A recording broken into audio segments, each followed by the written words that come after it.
Compañeros, todos, compañeros Pacheco, también hemos hecho un pequeño adelanto de lo que es el atentado contra el compañero Ana, que es el título, atentado contra el compañero Ana García Pérez y sus consecuencias jurídicas.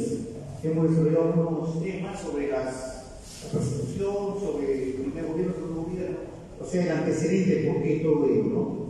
Y básicamente, el hecho del día 17 de abril de 2019, cómo se trata la García, y que finalmente hemos dado lectura a la parte pertinente de lo que corresponde al testimonial de Jaime Villanueva, que corrobora hechos que nosotros solamente lo teníamos como supuesto.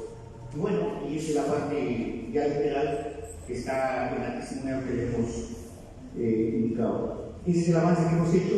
Y bueno, compañeros, quiero dar con ustedes a nuestro querido compañero Luis Alberto Pacheco para que ponga ese tema, que lo conoce muy bien, y pues recibámoslo con palmas a vista a nuestro compañero.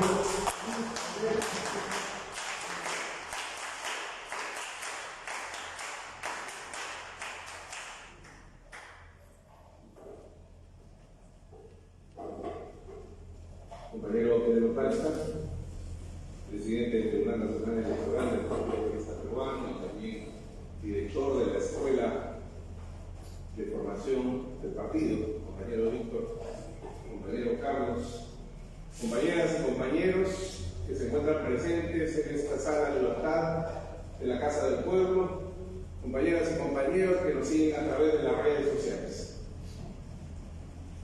Quiero en principio saludar a cada uno de ustedes, de los que están presentes de manera física y también de manera virtual, en un día como este, en el que generalmente,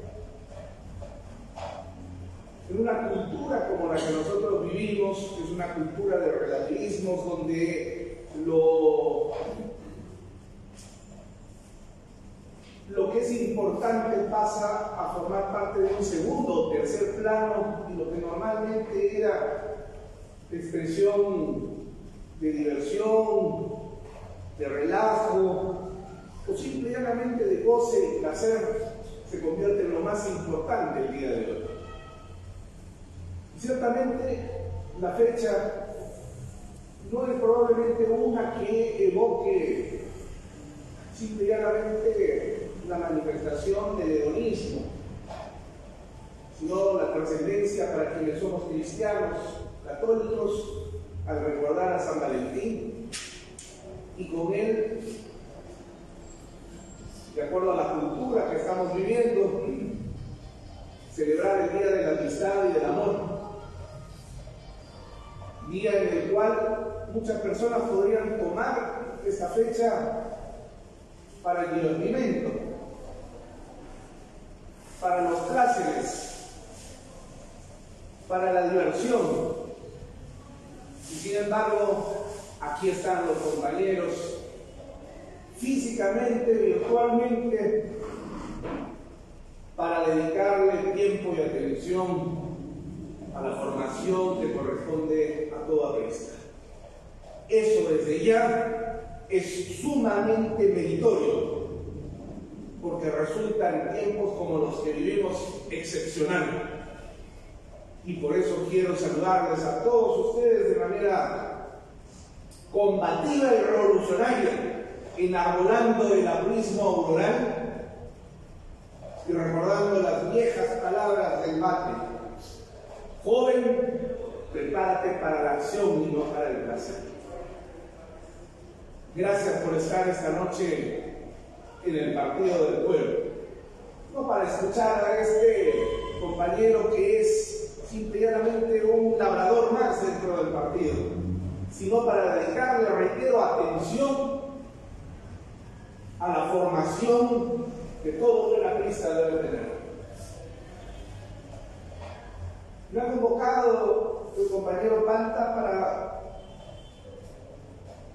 analizar esta declaración que ha dado quien fuera el asesor principal de la fiscal de la Nación, y que viviendo en el estómago mismo de Leviatán, viviendo en el seno mismo del monstruo, conocía de manera directa no solamente los vericuetos de las acciones reñidas con cualquier moral, sino también era partícipe de la gestación, además que testigo de todo el conjunto de tropelías que nosotros hemos venido denunciando ya hace largo tiempo, porque ante los ojos de la razón y porque somos inteligentes ya nos dábamos cuenta de lo que estaba sucediendo,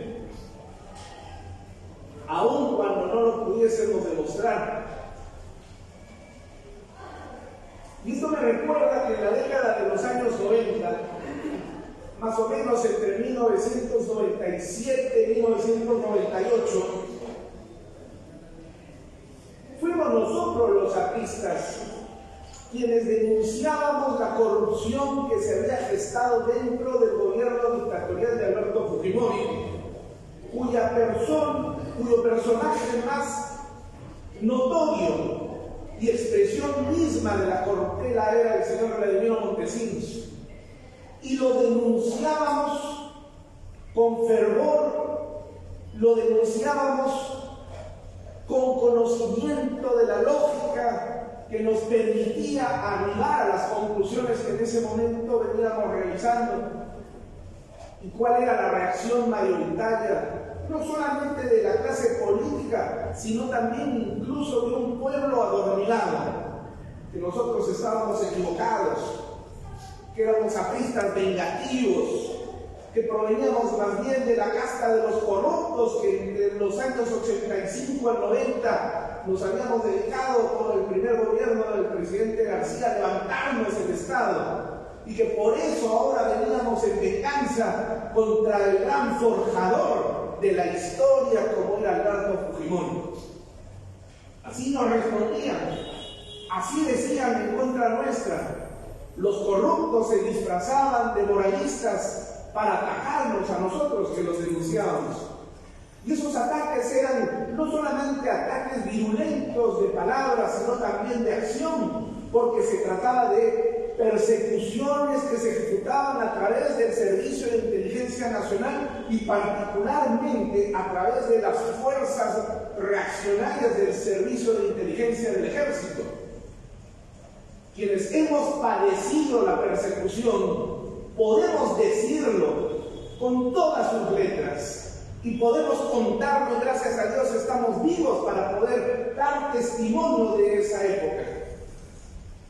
Y el día de hoy se repite más o menos la historia, y casi en los mismos términos, porque ya hace buen tiempo atrás que nosotros veníamos denunciando el controlismo y la injerencia corrupta de esas organizaciones no gubernamentales, particularmente del Instituto de Defensa Legal, que supuestamente defensora de derechos humanos se había encaramado en el control del Ministerio Público a través de la figura del fiscal de la Nación, Pablo Sánchez.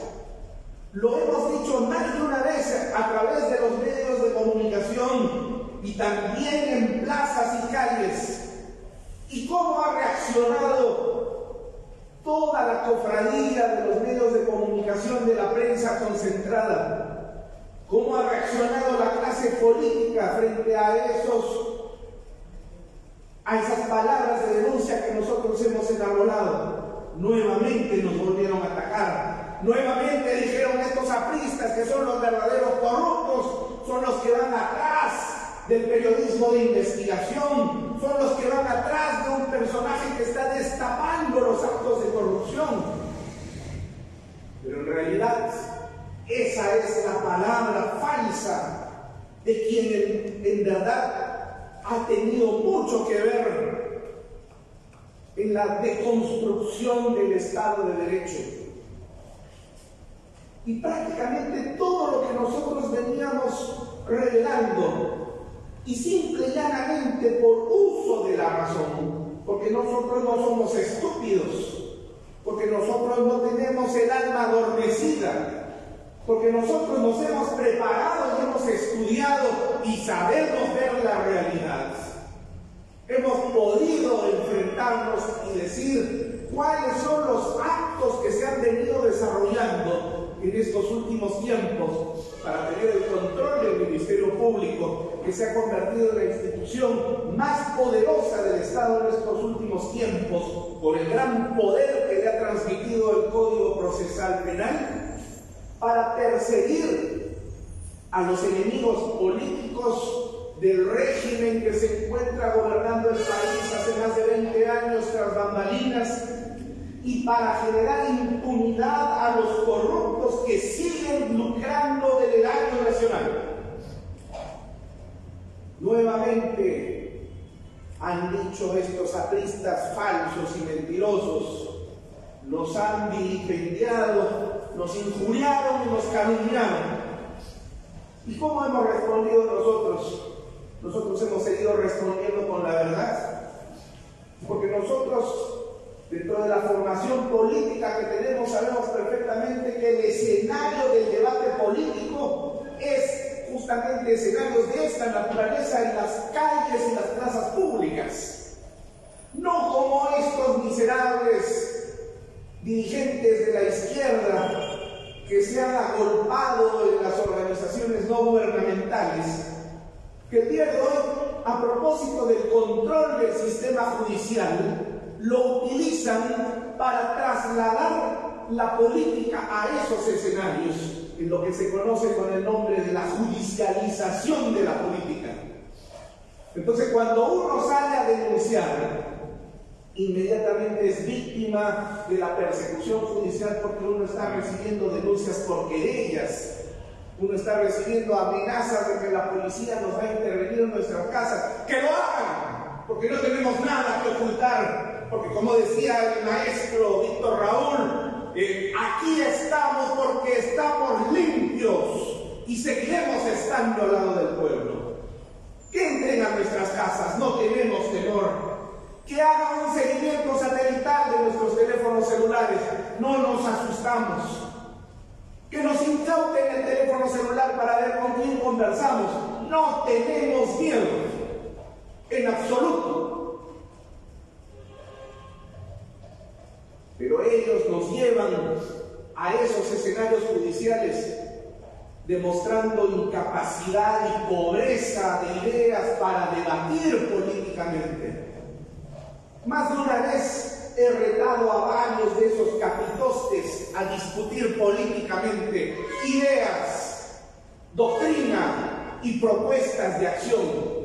Yo he retado a esa señora Rosa María Palacios, antes fujimorista, redomada el día de hoy y convertida en una cañada halagadora de la corrupción, considerando que durante el fujimorismo esa señora ya había recibido dinero de la corrupción proveniente de las arcas del Servicio de Inteligencia para convertirse en asesora de Juan Carlos Hurtado Miller. La he retado a debatir sobre asuntos jurídicos. Hasta el día de hoy estoy esperando a que acepte mi debate. No lo va a hacer porque no tiene la capacidad ni la solvencia jurídica para poder debatir. Ni siquiera tiene la capacidad política para poder salir a defender sus posiciones políticas, si acaso las tiene. ¿Y qué es lo que hacen? Lo que hacen es atacar desde Twitter, lo que hacen es atacar desde las redes sociales e inmediatamente interponer denuncias de querellas. ¡Qué cobardía! ¡Qué bajeza! ¡Qué falta de capacidad de ideas para poder debatir realmente en un escenario político! He retado al señor Gustavo Gorriti para debatir y discutir sobre lo que significa una verdadera organización criminal y su defensa de Odebrecht. Tampoco me ha aceptado. ¿Y cuál ha sido su respuesta? Me ha denunciado ante el Poder Judicial con una querella porque dice que lo he difamado y lo he calumniado. No tengo miedo, no tengo temor. En ese escenario en el que ellos controlan a sus jueces, en ese escenario vamos a demostrar cómo es que un aprista sabe defenderse con honor y orgullo, y vamos a hacer prevalecer la verdad y el Estado de Derecho para la gloria de la patria y de Víctor Raúl Haya de la Torre.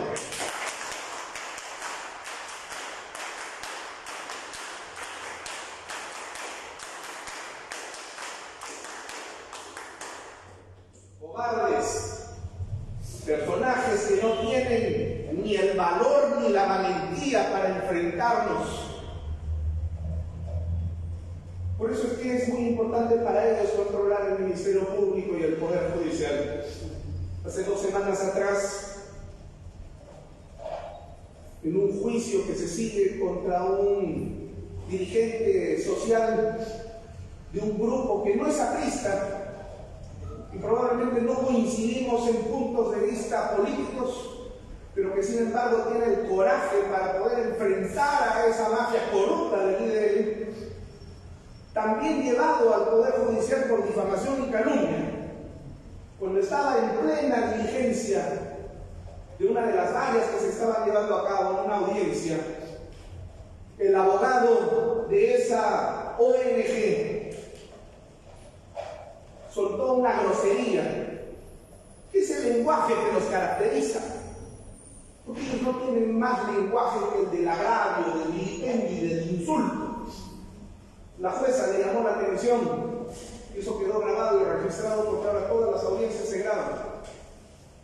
¿Qué le pasó a esa jueza? Al día siguiente, por orden de la presidencia de la Corte Superior de Justicia de Lima, la votaron y pusieron a otro juez, y 2 días más tarde emitió sentencia para condenar a ese dirigente. Así quieren callarnos. Antes enviaban a la cárcel sin proceso judicial. Antes ejecutaban en fusilamientos en procesos sumarios. Hoy día utilizan el sistema de justicia que ha perdido la esencia de lo que significa hacer justicia, y utilizan a las leyes como a ellos les parece para perseguir a los opositores a ese régimen que se ha instalado tras bambalinas. No lo van a lograr. No lo van a lograr.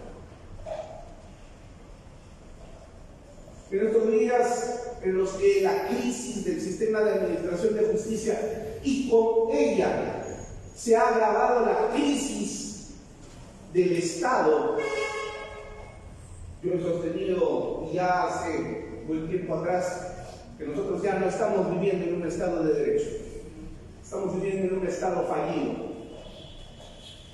Un Estado fallido es aquel en el que existen instituciones de piedra, y ahí están los edificios. Efectivamente, ahí está el edificio de la Fiscalía, el edificio del Palacio de Justicia, el edificio del Palacio de Gobierno, el edificio del Palacio Legislativo, el edificio del Ministerio de Agricultura, el edificio del Ministerio de Educación.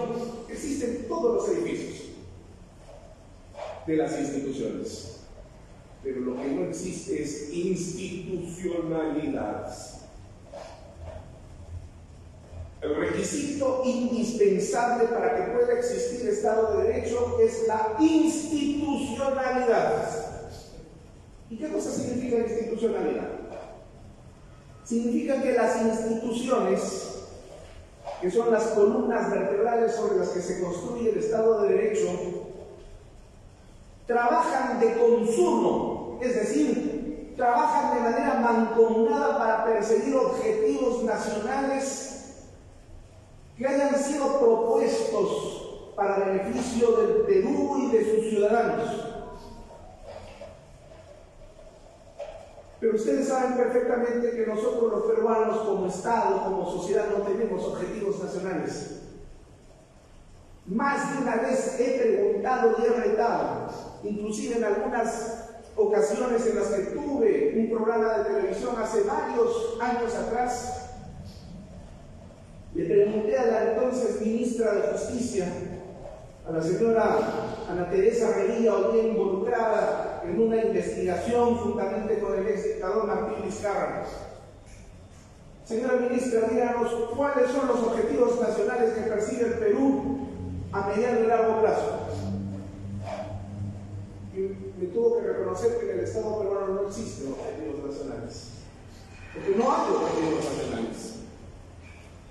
Si nosotros conociéramos mejor la realidad de los países que nos circundan, por ejemplo Chile, ustedes podrían conocer, esto es información pública, que Chile como Estado, como sociedad, tiene objetivos nacionales al año 2080.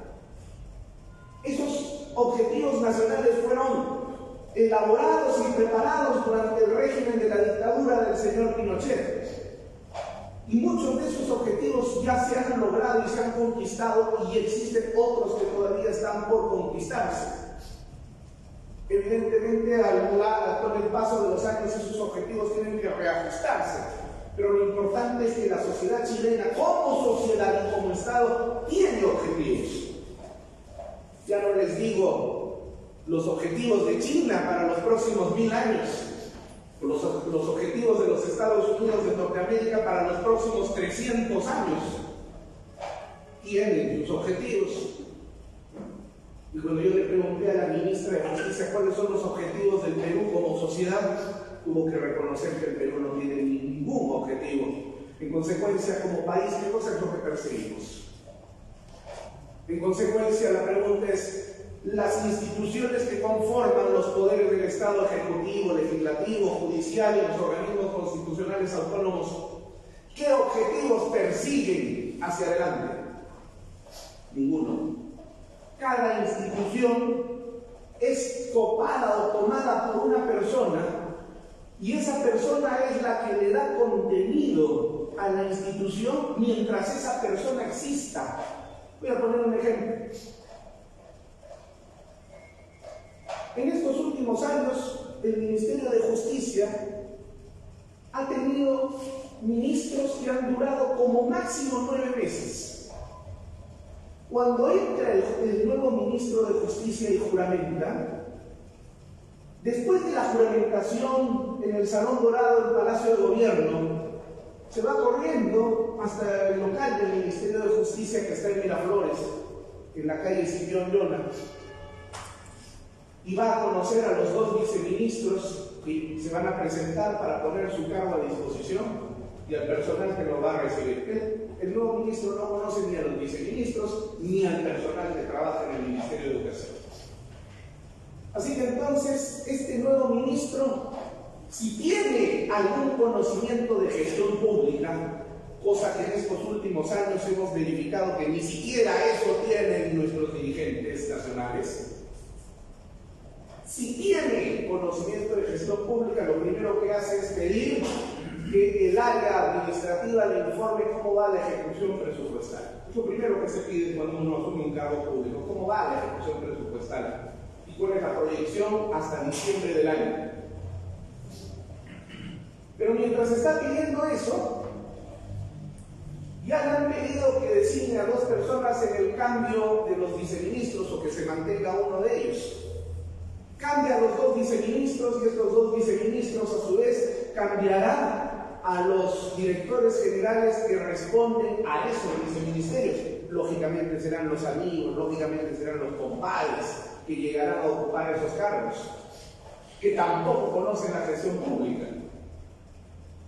De verdad que cuando va pasando el tiempo y empiezan a aprender cómo funciona el mecanismo de funcionamiento del ministerio, ya se pasaron 7 meses, 8 meses, hay algún escandalete, mes 9 y hay que sacar al ministro de Justicia. Y luego viene otro ministro de Justicia y otra vez empieza una nueva era para el Ministerio de Justicia. O sea, en conclusión, nunca avanza. Esa es la expresión más ejemplificativa de lo que significa la no institucionalidad. Institucionalidad significa que la institución sigue caminando para conseguir el objetivo nacional o los objetivos nacionales, no importa la persona que ocupe el cargo en ese momento. Institucionalidad significa que la institución funciona para poder fortalecer al Estado de Derecho. Pero aquí, en nuestra realidad, nos damos cuenta que la institución funciona para enriquecer a las personas, para enriquecer a los de turno, Así no se puede generar Estado de Derecho. Y lógicamente luego eso trae un efecto inmediato, que la democracia decae. Ya no existe democracia, lo que va a existir es oclocracia, es decir, el poder de las muchedumbres, que en términos culturales van a pensar lo que les dé la gana, van a querer lo que les dé la gana, van a interpretar lo que piensen que es lo correcto respecto de la realidad, porque no va a haber un Estado que se encargue de dirigir los destinos del pueblo, los destinos de la sociedad. Y esto sucede en todas las instituciones, lamentablemente, en el Perú.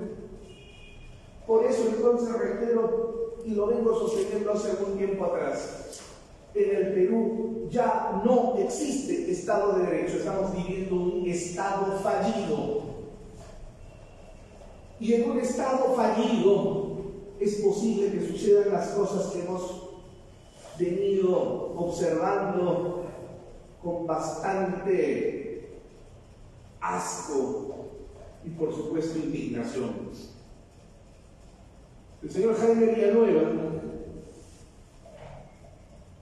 ha revelado que en el marco del desarrollo de ese Estado fallido, el compañero Alan García, que en paz descanse, fue cercado por las fuerzas de poder fáctico que se encuentran tras bambalinas para terminar arrinconándolo finalmente a que tome esa fatal decisión.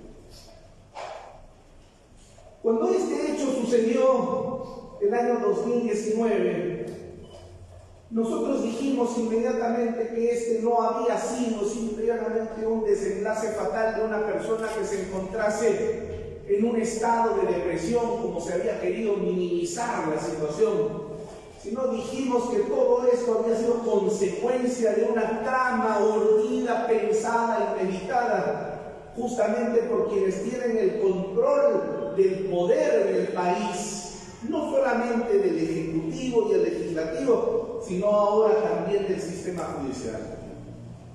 El día de hoy viene el señor Villanueva y empieza a revelar lo que nosotros ya habíamos denunciado. Pero hay que comprender bien el momento en el que sucedieron los hechos para que no caigamos en error de interpretación de cómo fueron sucediendo los acontecimientos entre el año 2018, 19 y 20.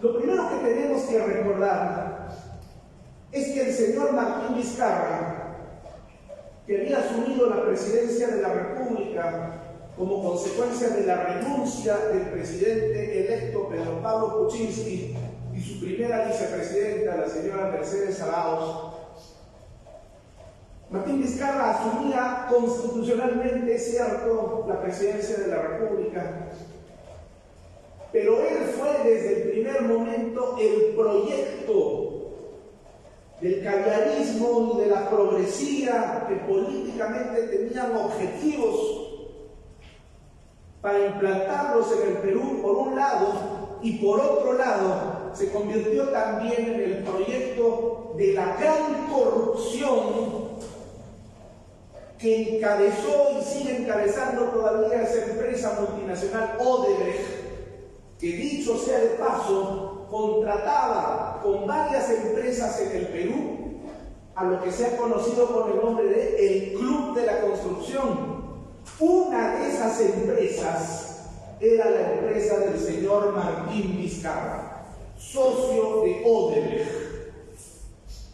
Por lo tanto, Martín Vizcarra llegaba con bastante auspicio, tanto de la progresía caviar peruana por razones políticas, cuanto también por el apoyo que Odebrecht y el Club de la Construcción le otorgaban. ¿Por qué? Porque de esa manera se generaba una alianza en la que él, como presidente de la República, pudiese asegurar para la progresía el control político del país y la implementación de su sistema cultural.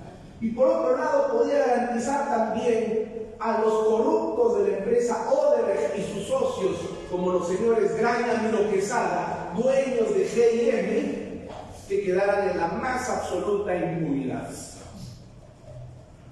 Por eso es que la primera acción que empieza a ejecutar el señor Vizcarra es la de fustigar, es la de hostigar y atacar al fiscal de la nación de aquel entonces, al señor Gonzalo Chávarri Vallejos, porque él había anunciado que iba a volver a realizar la investigación de 42 carpetas que por actos de corrupción comprometían al señor Vizcarra en sus acciones como presidente del gobierno regional de Moquegua.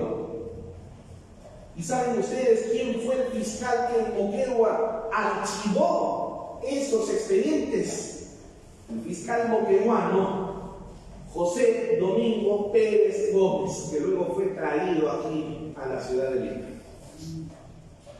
Entonces, en ese escenario de persecución contra el fiscal de la nación, no solamente termina sacando al fiscal de la nación, como finalmente lo logró, gracias a la participación de los medios de comunicación de la prensa concentrada, que en un 83% le pertenecen a los señores Miro Quesada, que, como lo dije hace unos minutos atrás, dueños de Graña y Montero Miro Quesada, pusieron El Comercio, El Trome, Perú 21, Gestión, todos los diarios Correo donde tienen en defensa acciones mayoritarias, y con ellos El Popular y otros más. Y juntamente con el diario La República, socio de los Miro Quesada en la compra de los canales 4 y Canal N, atacaron al fiscal de la nación utilizando lo que los abogados denominamos la criminología mediática, es decir, construir una imagen criminal de alguien a través de los medios de comunicación. Y como todas las personas ven la televisión y el poder psicológico que ejerce la televisión sobre la mente de los seres humanos es tan grande y potente, finalmente se terminó convirtiendo en un personaje tan repudiado, el señor Chávarri, que se vio obligado a renunciar a la Fiscalía de la Nación después de que él había tomado la decisión legal de mover a esos dos fiscales del caso Lavallato, porque esa es su facultad, esa es facultad del fiscal de la nación. Según la ley orgánica del Ministerio Público, no había nada de irregular, pero los medios de comunicación tergiversaron todo. Y como las personas, la gente del común, son desconocedoras, entonces se creyeron el cuento de los medios de comunicación. Con eso se garantizó que ingresara a controlar la fiscalía la señora Zoraida Ábalos, amiguísima de Martín Vizcarra, protectora además de la narra. Y con eso la retoma del control de parte del caviarismo, que empieza a perseguir a Alan García y a otros enemigos políticos. Pero se necesitaba más, se necesitaba tener el control y el dominio absoluto del Estado. Y para este efecto, con el apoyo de los medios de comunicación, empezaron a ensalzar lo que supuestamente era un clamor popular. ¡Cierre el Congreso, señor presidente! Que los congresistas son impresentables. Este Congreso no me representa.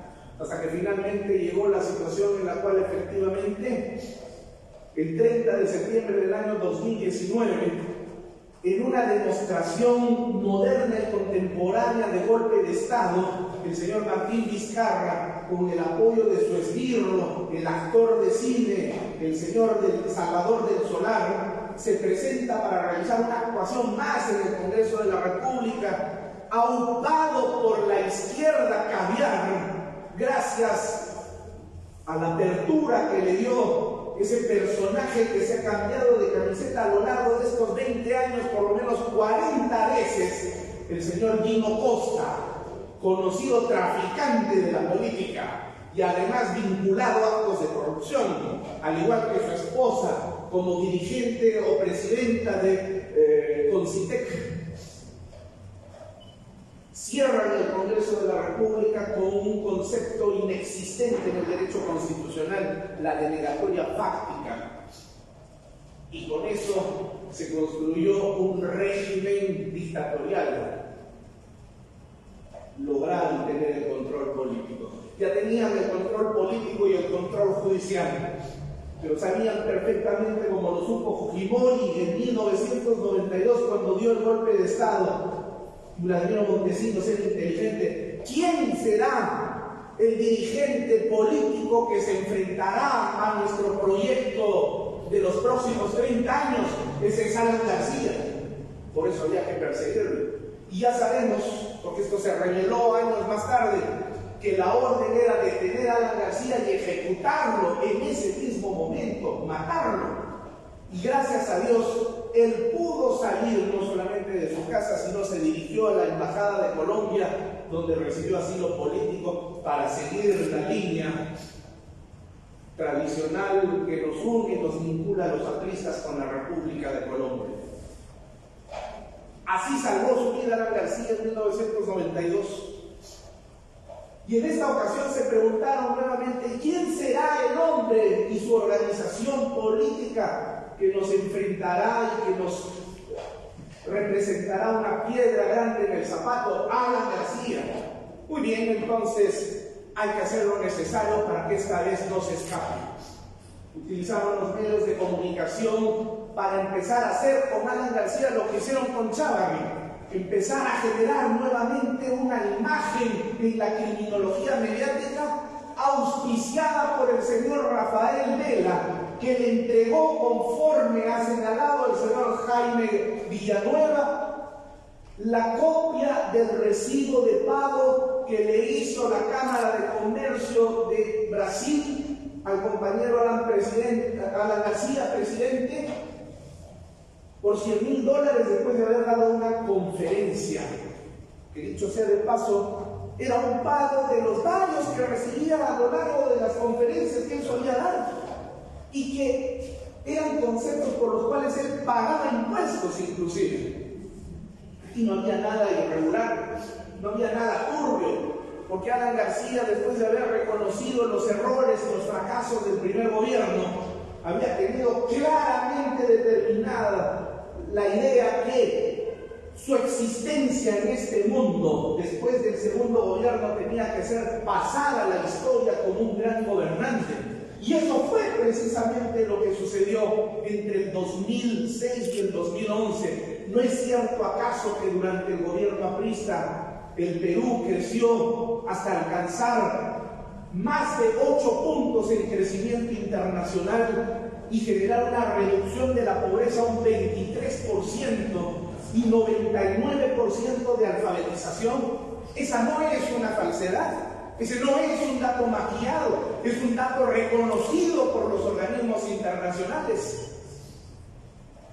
Rectificándose de los errores del primer gobierno, Alan García había construido el camino para que el Perú pueda seguir una senda de crecimiento que lamentablemente no fue seguida ni por Humala, mucho menos por Pedro Pablo Kuczynski. Alan García, que sabía que su nombre iba a pasar a la historia, tenía que pasar a la historia de manera impoluta. Por lo tanto, él mismo no podía darse, entre comillas, el lujo de caer en alguna situación que lo pudiese manchar con actos de corrupción. Porque Alan García no era un ladrón, no era un ratero, como si lo son estos otros miserables. Había que cercar en consecuencia algo. Y él se encontraba en España en ese momento, cuando se le abren estas investigaciones.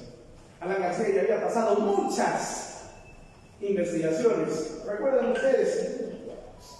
Después del primer gobierno en 1990 y 91, la persecución por el tema de los aviones Mirage, la persecución por el tren eléctrico y otras investigaciones que supo pasar, no porque se maniobró, sino porque se logró demostrar documentalmente que Alan García no tenía ninguna responsabilidad en los actos de corrupción que pudieran haberse dado en ese caso y que de hecho se dieron. inclusive después del segundo gobierno, en una demostración de odio, algo de lo que los apristas podemos hablar. Estamos a punto de cumplir 100 años continentales y nosotros hemos sido víctimas del odio. Toda la persecución que se ha generado a lo largo de la historia ha sido precisamente por odio. Y por odio, el señor Humala empezó a perseguir a Alan García y en el Congreso de la República se formó una mega comisión presidida por un congresista guitarrista, el señor Tejada. ¿Y cuál fue la conclusión de esa mega comisión? Que no había absolutamente nada.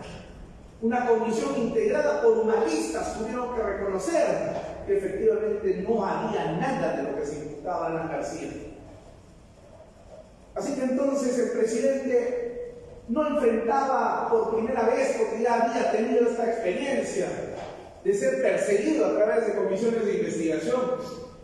Pero la gran diferencia consistía en que en esta ocasión, esta investigación a la que lo estaban sometiendo ya no era una investigación regular. Era el disfraz de una persecución política a través de una institución judicial controlada por ellos. Ya no había ninguna garantía de que pudiese librarse del odio y el rencor de esta gente. Por eso es que cuando Alan regresa de España para rendir su declaración, y después de que el señor de la Barba le entregó a Gustavo Gorriti, que se jacta de ser periodista sin serlo, y sépase, el señor Gorriti no es periodista, no fue a la universidad nunca a estudiar periodismo. Y además, el lugar donde él trabaja, mejor dicho, el lugar donde él lucra con los dineros extranjeros que le llegan del crimen organizado, del señor Soros y de su Open Society, no es un medio de comunicación y de reporteros, es un área de la ONG IDM que tiene por misión supuestamente defender los derechos humanos, no hacer periodismo. Esto tenemos que tenerlo claramente establecido, porque si no, de lo contrario, cualquier sicario el día de mañana, siguiendo el ejemplo de Gorriti, podría comprarse un micrófono, sentarse delante de su teléfono celular y autoproclamarse periodista sin serlo. Y esto le trae graves efectos a la sociedad. El señor Gorriti, que se jacta de ser periodista sin serlo y lucrar en un falso trabajo que él tiene en IDL, sin ser un medio de comunicación, publicó como gran primicia de su investigación, porque él se proclama también un periodista de investigación, no es ningún periodista y tampoco hace investigación. A él le filtran la información, le filtran los documentos con intenciones políticas. El fiscal superior Rafael Vela Barba le filtró, le entregó el recibo de cobro de los $100,000 y Gorriti lo presentó con la característica de la criminología mediática, creando la sospecha de que se trataba de un acto de corrupción mediante el cual Odebrecht le pagaba a Alan García después de haber dejado de ser presidente. Esa fue la tesis que sostuvo este sátrapa de la política peruana. Y por eso es que el día que Alan fue a rendir su declaración, el subordinado de Vela Barba, el señor José Domingo Pérez, que estaba solicitando ante el juez de investigación preparatoria, el señor Sánchez Balbuena, que se dictara el auto de impedimento de salida del Perú del presidente García, lo cual se logró, porque ese juez también fue colocado por ellos. En ese momento estaba gobernando la señora Elvia Barrios en el Poder Judicial y la señora Soraya Ábalos en el Ministerio Público. Tenían todo, como lo tienen todavía el día de hoy, todo el control del sistema judicial.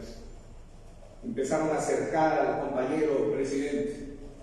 Y cuando el señor Vela Barba, por una venganza, porque así son los delincuentes, porque así son los corruptos que se traicionan entre ellos, en un momento se apoyan, pero luego ellos mismos se acuchillan.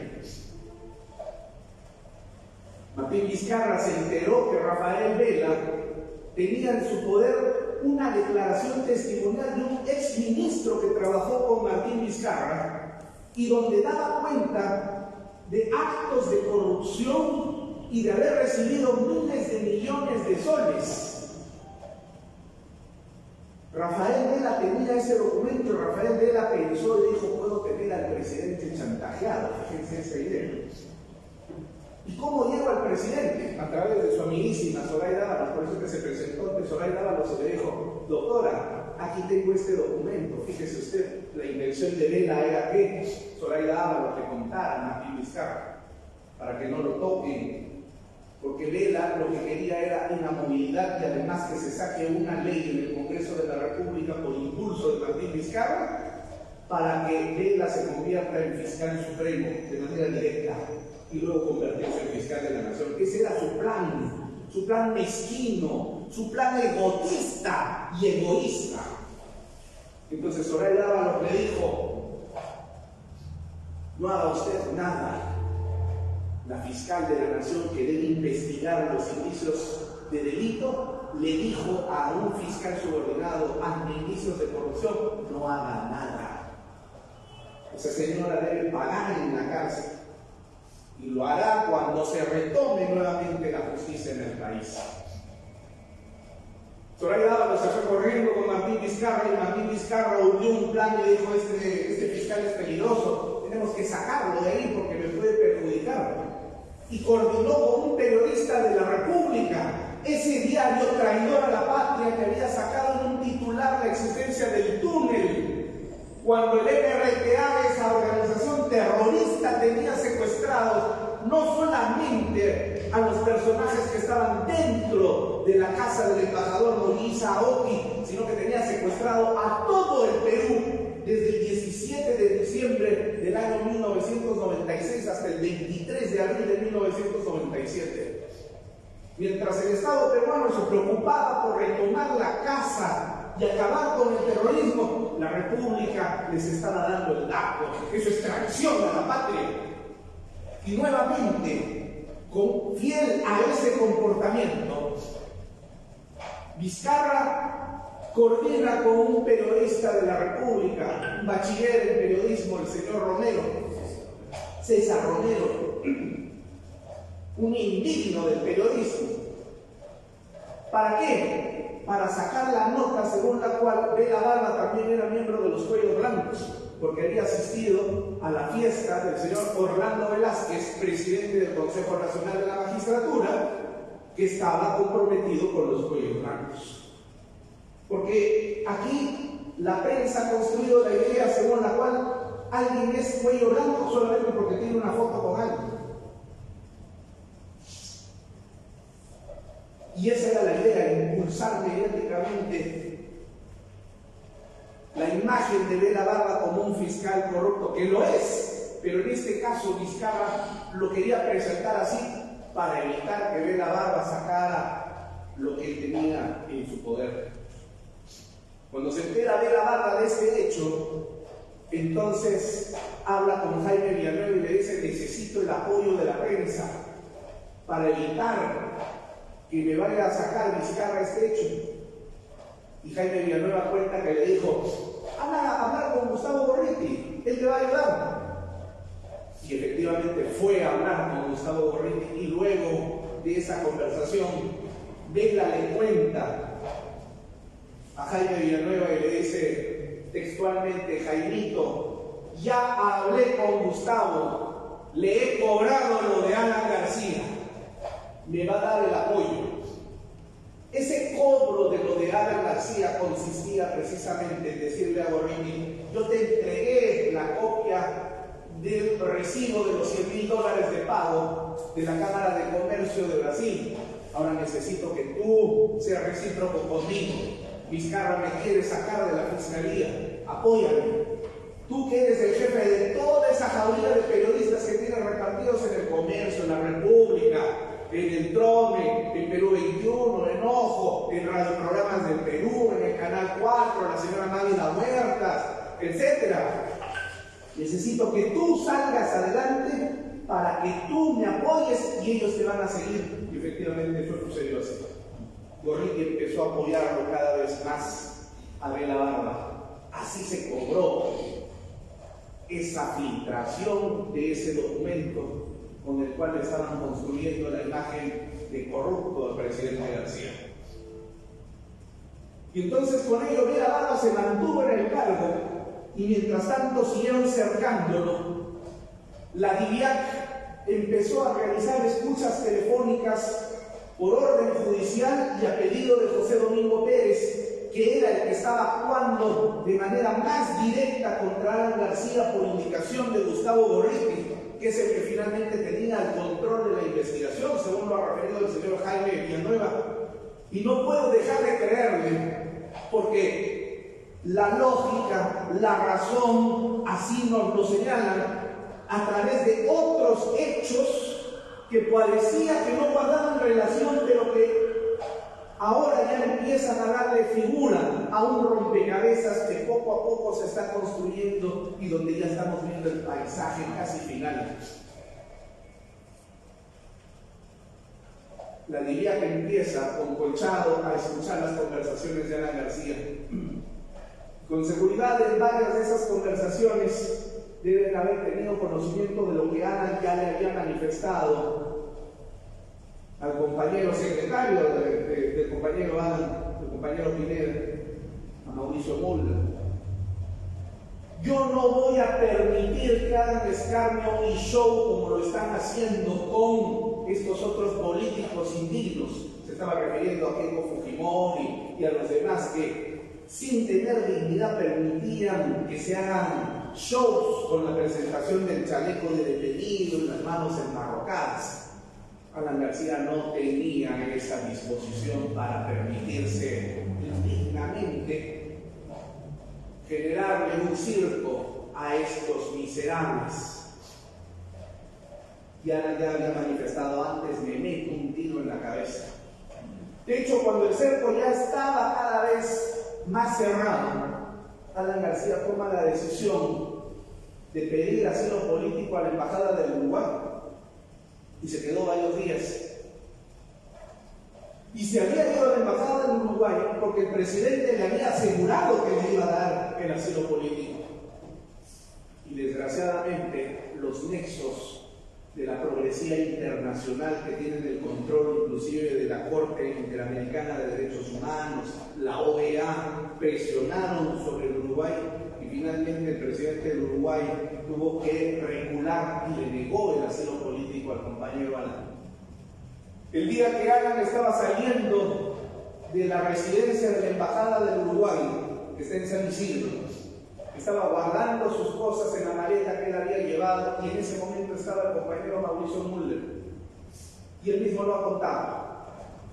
Y con eso no reivindico lo que podamos cuestionar de él, pero hay que transmitir sus palabras. Alan ya tenía el revólver con él en ese momento. Y cuando lo estaba guardando, hizo una mala manipulación y se le dio un tiro. Salió un balazo que le atravesó la mano izquierda. Si ustedes buscan las imágenes del compañero presidente saliendo de la embajada, y en los siguientes días van a ver que tiene una venda en la mano, justamente porque ya se había dado un tiro. Esto lo supo la DIVIAC y por lo tanto sabían perfectamente que Alan García no estaba bromeando. Él, en un acto supremo de honor y de dignidad, iba a preferir seguir el camino de la muerte antes que permitirse ser el payaso de un circo que estaba orquestado por esta gente innombrable. Siguieron ajustándolo más y más hasta que llegó el día en el que pidieron su prisión preventiva. Alan ya lo esperaba, Alan ya sabía lo que iba a pasar, porque era lo que a todo lo que apuntaba después de lo que habían hecho con los otros dirigentes políticos de otros partidos y que indignamente habían permitido que hagan escarnio con ellos. Así que él estaba esperando que llegue el día de, y efectivamente el día de llegó. La señora Rosa María Palacios, redomada fujimorista, convertida en caviar, tuiteó a las 5 de la mañana de ese 17 de abril que Alan García estaba detenido. Falso. La policía llegó minutos antes de las 7 de la mañana y además acompañados de un camarógrafo del Canal 4. Porque el Canal 4, como Rosa María Palacios, responden al señor Mome y al señor Gustavo Gorrini. Y eran ellos los que tenían el control del equipo Lavallato. Y ellos eran los que habían planificado a través de José Domingo Pérez y de Rafael de la Barba solicitar la prisión preventiva para meter preso a Alan García. Por eso es que estaban ya esos medios de comunicación ahí y Rosa María Palacios lanzaba el tweet. Y Alan, en cumplimiento de su decisión, decidió seguir ese camino fatal. Esto, compañeros, no es un suicidio. Una persona que se va a suicidar toma la decisión de manera personal de quitarse la vida, sin coacción de nadie. Alan García fue llevado a tomar esa decisión que ellos conocían y ellos sabían. Por lo tanto, este no es un acto suicida, es un homicidio calificado cometido en contra del compañero presidente, en el cual los capitostes, los pensadores, los estrategas que diseñaron esta letal acción han sido el señor Gorriti, juntamente con Rafael de la Barba y José Domingo Pérez y el juez Sánchez Balbuena, que deben pagar por sus crímenes. Días más tarde, después del fallecimiento del compañero presidente, el señor Gorriti, suelto de huesos, entrevistado, entre comillas, por la señora Palacios, ellos no entrevistan, ellos conversan, dialogan y se presentan con el disfraz de periodistas que están entrevistando. Gorriti le dice a la señora Palacios: si yo hubiera sabido el camino que iba a tomar Alan García, hubiera pedido una tregua para bajar el tono un poco y no generar esta situación. ¿A quién iba a pedir la tregua? Evidentemente a todos los que estaban en contubernio con él para llevarlo a esa situación. Alan García es una persona de la cual mucho se podrá decir, pero tirios y troyanos tendrán que reconocer la grandeza y el significado del acto heroico que en ese momento tomó él como decisión y que están plasmadas precisamente en las palabras finales de su carta: dejo mi cadáver en desdén por mis enemigos, yo no voy a ser un ciego.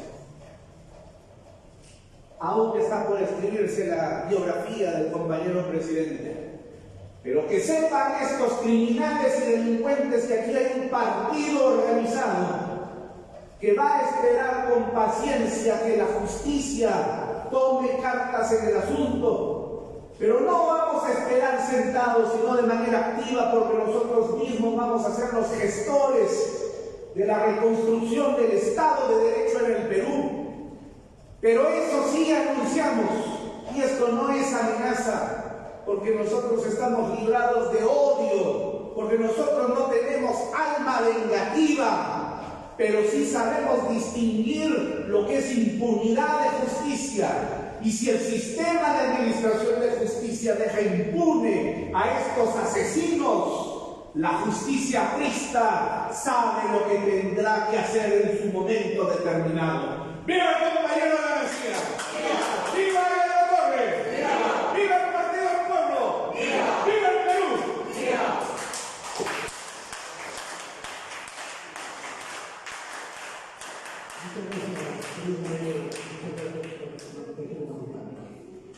Mis compañeros, por la hora avanzada vamos a turnar nuestra marciesa a prisa. Por favor, de pie a la voz de 3. 1, 2, 3. Con el pasado vergonzado.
O sea, ¿quién me tiene la foto? Sí.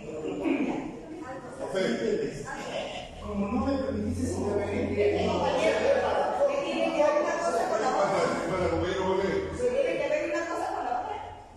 El artista no se resiente.